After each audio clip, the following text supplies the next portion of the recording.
Mədəni irsini qoru layihəsi çərçivəsində Gəncə şəhərinə infotur təşkil edilib. İştirakçılar həm tarix, həm də mədəniyyət baxımından böyük əhəmiyyət daşıyan Çökək hamamı, Karvansaray, Şah Abbas məscidi, Cavad xanın türbəsi və digər tarixi yerlərdə olublar.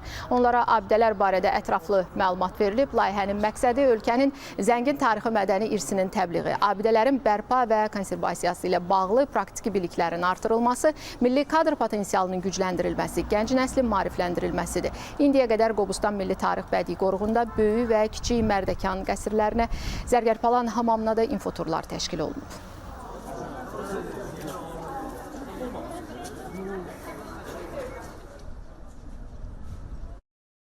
Təəssüratlar yaxşıdır. Bunun üçün ki, elə tələbələr var ki, həmin bu tarixi abidələrdə olmayıblar deyənə, buranın haqqında əyani sürətdə görərək məlumat almış olurlar deyənə, düşünürəm ki, yaxşıdır. Tamamilə olaraq əməkdaşlar tərəfindən monitorinqlər aparılır, mədəniyyət abidələrinin cari durumu haqqında hesabat verilir. Ümumiyyətcə Gəncə şəhərində tarixi əhəmiyyət daşıyan 258 abidə var ki, onlardan biri dünya əhəmiyyətli, 8-i ölkə əhəmiyyətlidir.